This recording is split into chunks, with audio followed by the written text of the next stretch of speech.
Hello and welcome back to my channel. Welcome to another podcast style video. Firstly, I'm really sorry if you can hear a slight background noise. There's building works happening right outside our apartment block and I've been waiting, hoping that they're going to stop at some point, but they just don't seem to be stopping anytime soon. So hopefully, because I'm using a microphone, it shouldn't pick it up too much. But if it does and there is a slight background noise, then I'm really sorry about that. Today's video kind of feels like a rite of passage in a way, because I feel like I've always filmed a video like this after every stage of my education journey so far. So after I completed my GCSEs, I filmed my how to get an A star in XYZ subject series. After I did my A-levels, I filmed a very similar series, and now that I've graduated, I guess it only felt right to do a video sharing why I believe I achieved a first at uni. The difficulty is with sharing advice about grades at university is, unlike at GCSE and A-level, there's not the same standardization across subjects. Achieving a first is obviously based on the quality of the work that you produce, but the marking criteria and the expectations for that work are going to massively differ depending on what you study and where you study. It can even differ between universities. So it makes it hard to share any sort of blanket advice on essays or just academics in general, just because it's going to vary so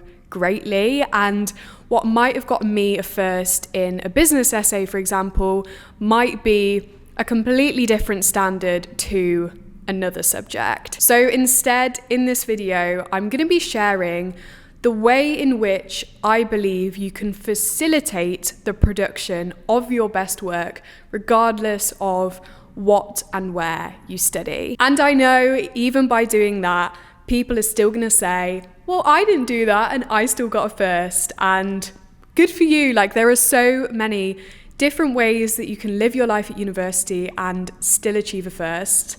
And I completely acknowledge that. In this video, I am just sharing what worked for me and a method that I genuinely believe in and allows you to achieve those top grades with minimal stress. So you'll notice in this video that there is an overarching theme of time management. And the reason for that is that I believe the key to achieving a first at university is managing your time well. And that's because the better you manage your time, the better a chance you'll have of producing your best work. And the first time management topic that I want to talk about is going to come as no surprise to those of you that had followed me for a while and watched my final year vlogs, and that is building a routine. I do want to quickly preface, actually, before we get into this whole topic, that I'm sort of aiming this video mostly at final years, because that is the year that your grades really matter. And a lot of what I'm going to be sharing in this video I learned in my final year.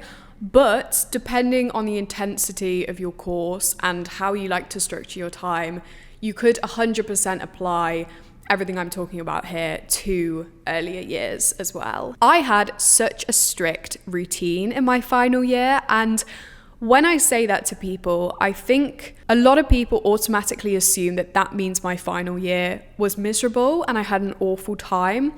But actually, it was the opposite. And having a routine meant that, if anything, my final year was better because it minimized a lot of the stress that is normally associated with it. So my routine was Monday to Friday, 9 a.m. to 5 p.m. I was on campus. And in that time, I would of course attend any lectures, seminars, any contact hours I had. But anytime I wasn't in a contact hour, I would make sure that I was doing independent work somewhere on campus, whether that was the library or a cafe or a student union. And the reason this routine worked so well for me is because I never had more than 8 contact hours a week, which meant that I normally only had 1 or 2 classes a day. I had a few comments on my TikTok when I made a TikTok about this topic, the whole 9 to 5 at uni. And I had a few comments saying like, oh, but what if I have 9 to 5 of contact hours? And obviously in that case, you are going to have to slightly adapt this, and it will mean that you're going to have to work later or beforehand. And that is something that is really important, regardless of how many hours you have, what you study. Everything I'm saying in this video should be adapted to your specific situation at uni. What works for me might not work for you, because you might have more or less contact hours, you may have a part-time job at uni, but regardless of your situation and any adaptations that you need to make, it's the principle of this 9 to 5 at uni, treating it like a job, that's important, which is getting into the habit of allocating time during your day in which your sole focus is to do work, and doing that every day consistently. Another frequently asked question I get when talking about treating uni like a 9 to 5 job is, but how do I focus for 8 hours a day? And the answer to that is you don't. I didn't anyway, and you definitely don't need to. So alongside the contact hours that I had during the day, as I said, that was normally 1 or 2, I would average between 4 to 6 hours of independent work. So that was work that I was doing on my own in the library or student union, wherever. And the reason I only averaged between 4 and 6 is because I would make sure that every day I was still having an hour-long lunch break, and I would normally try and go elsewhere to have that lunch break to kind of break up my work settings a bit, which is something I'm also going to talk about later. And I would frequently have 15-minute breaks between my time blocks, which is also something I'm going to talk about later. So say I have 2 contact hours a day, I'm then having a 1-hour lunch break. You're only really going to manage 4 or 5 hours of work. And then what people often say when I explain that is, so you didn't actually do that much work then? Because I feel like we associate going to the library or, working on campus with these intense bursts of studying, and people saying, I spent all night in the library and, cramming like 14-hour study days in. But even though I was only doing 4 to 6 hours, I was doing this Monday to Friday every single day. So by the end of the week, I'd probably averaged between 20 and 30 hours of independent work. And when you add it up like that, I was probably doing an equal amount, if not more, to those people that would cram everything in at the end of their week and do like a 14-hour library study session. And I truly believe that doing little but often, rather than these big intense bursts, is how you keep your stress levels down. However, it's about working smarter, not harder. And I know to some people, 4 to 6 hours might seem like a lot of work. For me, 4 to 6 hours is my sweet spot in terms of productivity levels. I can't really do more than 6 hours of solid focus on work during a day. If I do, then it just starts to become kind of unproductive, not my best work, just isn't really even worth doing. So that's why I'd always aim for that during the day. Some people may be able to focus for many more hours than that. Some people may struggle to focus for that long.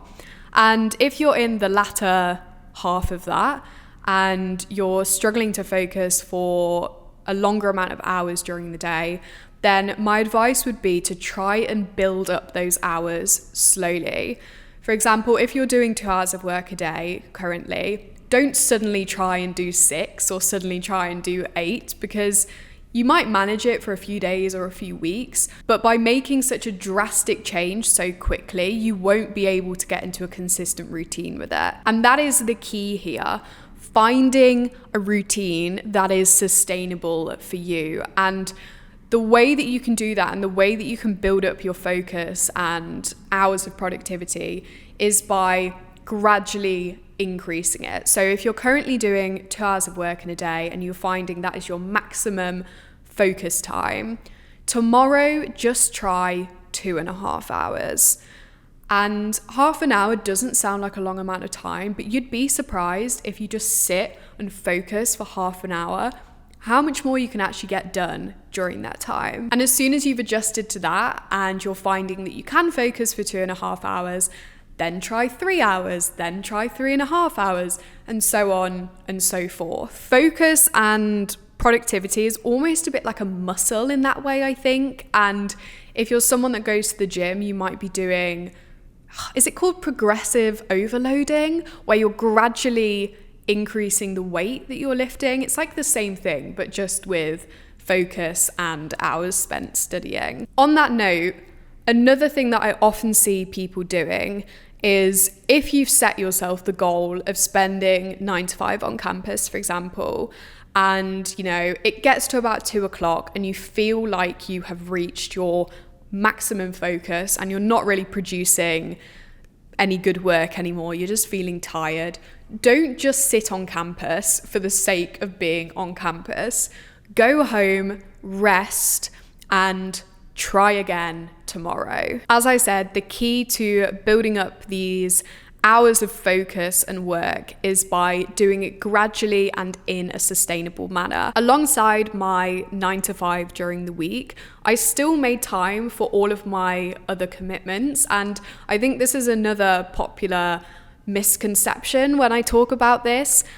My routine never felt as though it was at the expense of anything else. And I really encourage you to build a routine that feels like that. So for example, on that TikTok that I made, another one of the comments was, but what if my friends are inviting me to do something in the middle of the day? Then what do I do? And in that kind of scenario, I would just recommend trying to reschedule things to after your focus hours. So I'm not saying that you need to cancel them. I'm not saying that you need to say no. I'm just saying try to reschedule it to a time that means that when you do those activities, you don't feel guilty and you don't feel like you are doing them at the expense of anything else. I'm guessing as well that this comment maybe came from someone that is in their first year or their second year, where plans are a lot more spontaneous, and that's fine. I definitely did not have this strict routine in my first year or my second year. And I found that it wasn't really that much of an issue when I got to my final year, because everyone is sort of in the same boat. And during the week at least, everyone sort of acknowledges the fact that you're not really going to be able to go and just frequently do activities in the middle of the day. Like, you do kind of have to focus. But as I said, leaving these activities until the evening or the weekend also means that when you come to do them, they're a reward rather than a distraction. As I mentioned earlier, it's all about allocating hours of your days to specific activities. So allocating hours to work and then allocating time to relaxation. And it means that you can do both without them feeling like they're subtracting from one another. And it's the same thing with anything else you might feel as though is distracting you during the day, whether it's social media, whether it's TV. Knowing that you're going to be able to do it later means that you aren't depriving yourself of anything. You're just scheduling it to a time where it's more convenient and you're going to be able to enjoy those things guilt-free. And this is why I believe a routine is really the key to doing well at uni, because if you're able to build one that you can stay consistent with, you won't have to rely on random bursts of energy or motivation to do your work. Doing your work will almost be inbuilt into your days. And if you do it consistently enough that it becomes a habit and becomes a sustainable routine, it will just start to feel like second nature. And as I said before, little but often is the key to being able to do university work and assignments and whatever with minimal stress. So that was my 9 to 5 at uni that I did during my final year. But what I will say is what you do before 9 and after 5 is equally as important. For example, if you are consistently going to bed late, you are not going to be able to wake up in time in order to get onto campus for 9. So you have to make sure that your morning and evening routine is set up in a way that facilitates that workday routine. So in the morning, for example, I would get up at 7 and I would go through the motions of my morning routine. So I would get ready, I would have breakfast, and importantly, I wouldn't go on my phone for at least half an hour in the morning, because I really feel like it's important to try and avoid that morning doom scrolling that I know can be so tempting to do. And the reason I say that is because the things you do in the morning can really make or break your focus for the rest of the day. And this is why so many people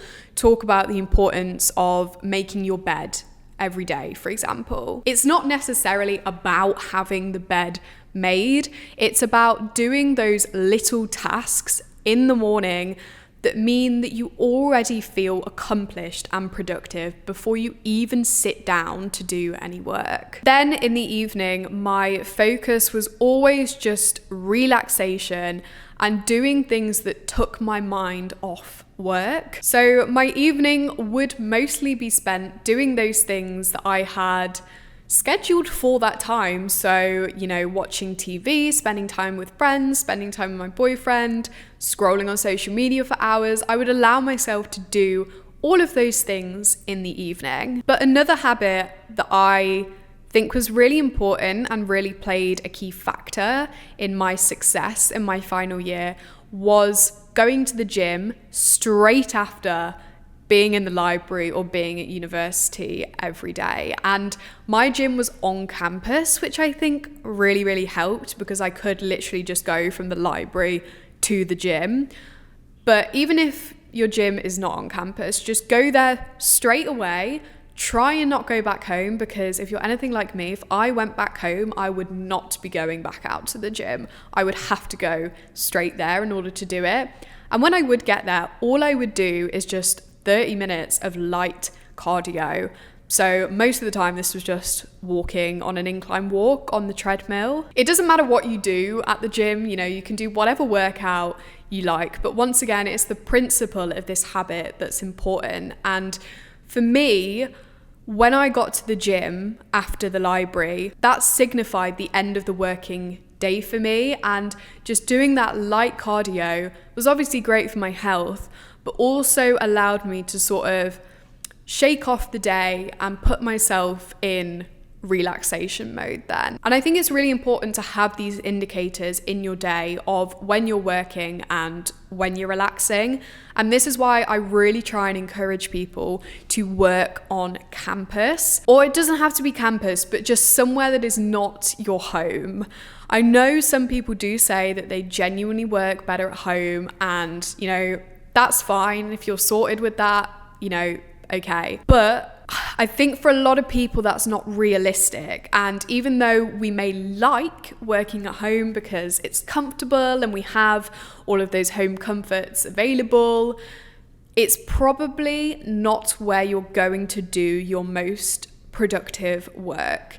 And there's science behind this too, because I always wondered why I focus better on campus and working in the library. I was like, why is that? And the reason behind it is something called social facilitation theory. And this is a psychological theory that says that when we are just merely in the presence of other people, we are more likely to focus better and perform better in our work. So whether you're working on campus or in a coffee shop or wherever, just being in the presence of other people actually will improve the work that you produce. And it also creates that boundary, I think, between work and life and work and relaxation, because I knew when I left the house every morning that I was going to work. So it put me in the right frame of mind for that. Whereas I really struggle to work from home because I think it doesn't do that switch in my brain. You know, if I'm just going from my bed to my desk, there's nothing really signifying to me that this should be focus hours. Whereas I think the concerted effort to get ready and go made me feel more productive. And it works the other way around as well. So when I came home in the evening after I'd been at the library, gone to the gym, whatever, it signified again that this was relaxation hours, and it meant that I could relax guilt-free in the evenings because I wasn't in my work setting. And I guess that kind of brings us to the end of this video. I'm just looking at the screen there and it says I've been talking for over an hour. I think this might be the longest video that I have ever filmed, but I guess I just had a lot to say on this topic, and I've got even more to say actually, and I meant to say this at the start of the video, but I just got too into it too quickly. I have an ebook coming out on this exact topic very, very soon, and I will be discussing everything that I've discussed in this video and more, because believe it or not, I still have more to say on this topic in that book. And I'll also have written examples and physical screenshots of my work, of my timetables and my to-do lists to hopefully explain these principles in even better detail, because I've said a lot in this video and I'm not actually sure if all of it makes sense or not. If this was useful, then please let me know. Leave a like, subscribe to my channel, and make sure to also follow me over on my Instagram and my TikTok, and I will see you in the next video. Bye!